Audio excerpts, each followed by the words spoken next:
আমি 10th BCS করা, but আমি অনেক চঞ্চলতা সবসময় কিন্তু ভালো কিছু দেয় না।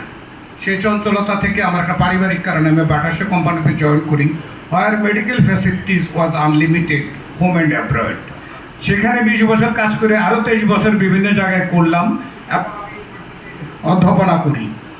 এত কিছুর পরেও আমার যেটা মনে হলো, জীবনে অনেক করেছি ভুল, এখন দু চোখে দেখি না আর কুল, হয়ে আছি বেকুল, সব কিছুই উৎপাদিত হচ্ছে আমার মূল। ভুলের কোনো শেষ নেই। এই 43 বছর চাকরিতে যেটা করলাম, যদি কেউ বলে ভাই আপনার বাচ্চার সাইজ কত, আমাকে এইভাবে দেখাতে পারবো না, বলতে হবে এইরকম। কারণ হলো সকালে যখন বেরোই বাচ্চাকে ঘুমে দেখি, রাতে যখন যাই তখন বাচ্চাকে ঘুমে দেখি। অতএব আমি সাইজ কিভাবে নির্ণয় করব?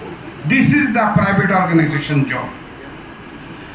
এবং যে মানুষগুলো আত্মপ্রত্যয়ী এবং যে মানুষগুলো যথেষ্ট আত্মবিশ্বাসী, যাদের এডুকেশনাল স্ট্রেংথ খুব ভালো থাকে, তারা চাকরি জীবনে অনেক সময় ভালো করে না। মিড অ্যান্ড ব্যাক বেঞ্চাররা ভালো করে। তারা মনে করে ভুল হয়ে গেল কিনা, বসকে একটু খুশি করতে হবে। জি স্যার, হ্যাঁ স্যার, 2 দিয়ে কত? স্যার আপনি বলেন কত বললে খুশি হবেন? 1 2 দিয়ে 5। স্যার আপনি যা বলছেন এটাই ঠিক। তাহলে ও আগে এগিয়ে যায়। আর যারা আত্মবিশ্বাসী, পড়াশোনার প্রতি যাদের ভালো আগ্রহ ছিল, তারা কিন্তু সত্যটা প্রতিবাদ করতে গিয়ে তারা জব বদলায়, কখনো মালিক তাদেরকে বদলায়, তারা মালিককে বদলায়। এখন আমি জব করছি একটা কোম্পানির গ্রুপ ডাইরেক্টর, সানজি গ্রুপের নাম শুনে থাকবেন।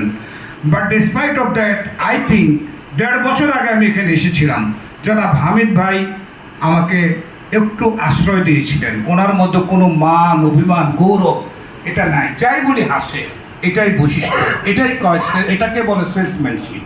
উনি আমাকে, আমি শুরু করলাম, আমরা 2-3 বন্ধু, কিন্তু আমার ওই যে মেরুদণ্ডবিহীন লিজার্ড, যেটা টিকটিকির যেরকম মেরুদণ্ড নেই, কেউ দৌড়ানো দিলে সে লেজ ফালায় দৌড় দেয়, আর আমি মনে করি মাইরা ফালাইছি তারে, আসলে তারে কিছুই করতে পারিনি। 1 সপ্তাহের মধ্যে টিকটিকির আবার লেজ গজায় যায়। তা আমি বললাম একটা এইরকম চাকরি দরকার, যেখানে সকালে যাব, টাই কোট পরে, বিকালে আসবো, গাড়ি দিয়ে সবাই দেখবে, মাস শেষে বেতন পাবো। আমার